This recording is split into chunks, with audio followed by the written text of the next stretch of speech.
Assalamualaikum warahmatullahi wabarakatuh. Nama saya Putri Indriani, NPM 19410030. Di sini saya akan menyampaikan salah satu materi tentang komunikasi bahasa. Yang pertama, bahasa. Fungsi utama bahasa adalah sebagai alat komunikasi atau alat interaksi yang hanya dimiliki manusia. Di dalam kehidupan bermasyarakat, sebenarnya manusia dapat juga menggunakan alat komunikasi lain selain bahasa. Namun, tampaknya bahasa merupakan alat komunikasi yang paling baik dan paling sempurna dibandingkan dengan alat-alat komunikasi lain. Jadi, bahasa itu adalah alat untuk berkomunikasi dengan sesama manusia. Bahasa itu sifatnya sangat penting digunakan di kehidupan manusia, karena dengan bahasa manusia dapat saling berinteraksi. Manusia sangat perlu berbahasa yang bisa dipakai manusia dalam berkomunikasi. Jadi manusia hidup harus mempunyai bahasa untuk berkomunikasi. Tanpa bahasa, manusia susah untuk hidup. Dan jika berbahasa, itu harus menggunakan bahasa yang baik dan benar. Jadi, ketika berkomunikasi kepada sama sosial, itu harus bisa menyesuaikan diri dengan siapa lawan bicaranya. Bahasa yang baik itu adalah bahasa yang harus disesuaikan dengan situasi dan kondisi. Siapa yang akan diajak berbicara tentang apa, di mana bicaranya, kapan bicaranya, dan bahasa yang baik dan benar itu juga bisa dilihat dari struktur tata kalimatnya, kaidahnya. Misalnya seseorang yang berpendidikan itu pasti akan menggunakan bahasa yang benar, jadi tidak amburadul. Dia akan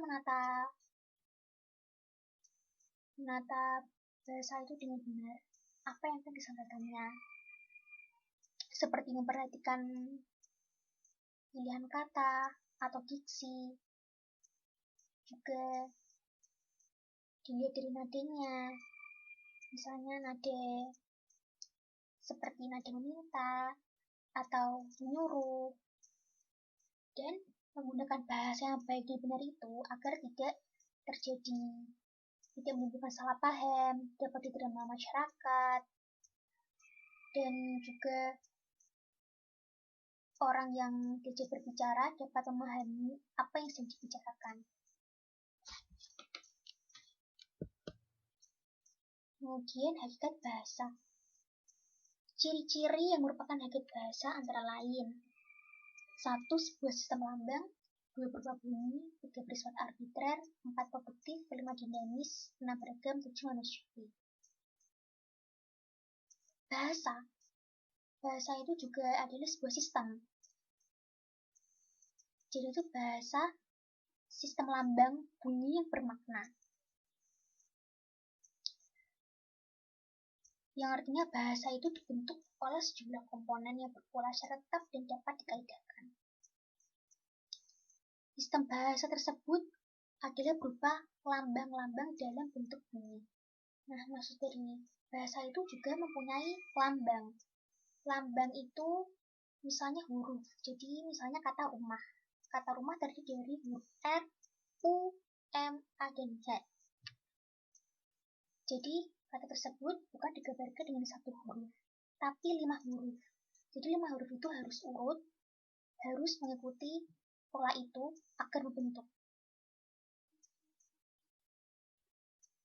Artinya lambang-lambang itu berbentuk bunyi. Nah, bahasa itu juga berupa bunyi.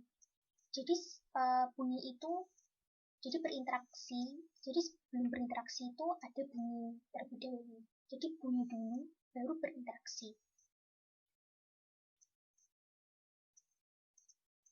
Yang lazim disebut bunyi ujar atau bunyi bahasa.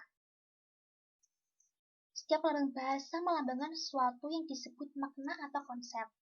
Nah, bahasa itu juga harus memiliki makna.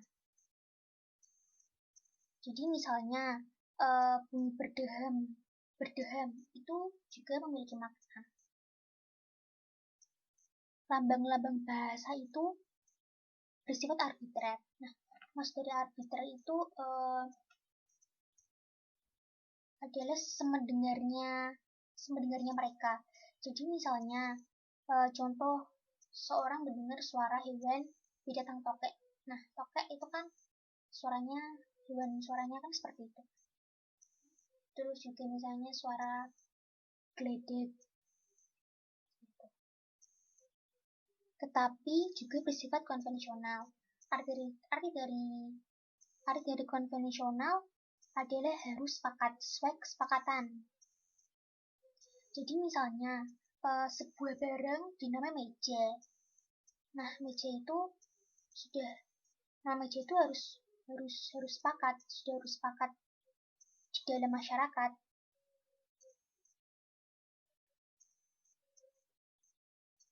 Dan artinya, setiap penutur suatu bahasa akan mengetahui hubungan antara lambang dengan yang dilambangkannya. Jadi, jika seorang melambangkan konsep yang lain, misalnya tadi meja, itu berarti dia telah melanggar konvensi itu. Lalu kemudian ada komunikasi. Komunikasi adalah sebuah proses mengirim pesan dan menerima pesan yang dilakukan satu orang atau lebih menggunakan media, terjadi hambatan, adanya gangguan, dan adanya umpan balik. Komunikasi berdasarkan alat yang digunakan diberikan menjadi dua macam komunikasi. Yang pertama ada komunikasi non-verbal. Komunikasi non-verbal adalah komunikasi menggunakan alat bukan bahasa, seperti bunyi peluit, cahaya, dan termasuk juga alat komunikasi dalam masyarakat ini. Misalnya, ada maling ketangkap polisi. Nah, tapi si maling itu bilangnya tidak. Sedangkan dia mengeluarkan keringat. Keringatnya itu berarti tandanya panik. Jadi, dia telah berbohong. Nah, jadi panik ini bisa disebut sebagai komunikasi non-verbal. Kemudian kedua, komunikasi verbal. Komunikasi verbal adalah komunikasi menggunakan bahasa sebagai alatnya. Bahasa yang digunakan dalam komunikasi ini tentunya harus berupa kode yang sama-sama dipahami oleh pihak penutur dan pihak pendengar. Misalnya, komunikasi verbal itu berupa kata-kata yang diucapkan. Jadi, sebuah komunikasi yang keluar dari mulut, dilakukan secara lisan. Contohnya, misalnya si A dan si B itu misalnya saling curhat. Nah, itu berbicaranya itu dilakukan secara lisan. Menyampaikan argumentasi ilmiah. Permasalahan topik yang saya ambil adalah ragam bahasa Jawa penduduk di Kecamatan Pedurungan, Semarang. Tujuannya yaitu mengetahui penggunaan bahasa Jawa, bahasa Kasmarangan, dan percakapan bahasa Semarang di kehidupan sehari-hari. Manfaatnya yaitu melihat bagaimana pemakaian bahasa Jawa yang digunakan oleh masyarakat Kota Semarang. Latar belakang, mayoritas masyarakat Kota Semarang adalah berbahasa Jawa. Penggunaan bahasa dalam kehidupan sehari-hari selain bahasa Indonesia adalah bahasa Jawa. Dalam penggunaan bahasa Jawa juga harus memperhatikan tingkatan orang yang akan diajak berbicara. Karena bahasa Jawa terdiri dari beberapa tingkatan dalam pengucapan, seperti bahasa Jawa Moko, bahasa Krama halus, dan bahasa Krama Inggil. Dari berbagai tingkatan tersebut, tentunya ada tingkat tuturnya. Misalnya, bahasa Jawa mengenal kesopanan. Ketika berbicara dengan orang yang lebih tua, maka akan lebih cenderung menggunakan bahasa Jawa Krama, karena sifatnya lebih halus dan sopan. Sedangkan jika berbicara kepada teman atau sahabat, itu akan lebih cenderung menggunakan bahasa Jawa Moko. Dalam kehidupan sehari-hari, khususnya di daerah Semarang, ketika saling berinteraksi, itu misalnya bahasa yang digunakan orang lebih muda kepada yang lebih tua, itu akan lebih cenderung menggunakan bahasa Indonesia daripada bahasa Jawa Krama. Mungkin ada sebagian yang menggunakan bahasa Jawa Krama, tapi hanya sedikit dalam penggunaannya, seperti kata boten, dalem, pripun, enggih. Jadi hanya sepenggal kata saja yang dapat diucapkan. Kemudian contoh ragam bahasa Jawa. Misalnya bahasa Jawa punya kamu itu kan kowe, tapi kalau diganti dengan bahasa Jawa krama halus itu panjenengan. Nah, kata panjenengan ini sifatnya lebih sopan. Kemudian permasalahannya, anak-anak zaman sekarang jika berkomunikasi lebih sering menggunakan bahasa Jawa Ngoko dan bahasa Indonesia.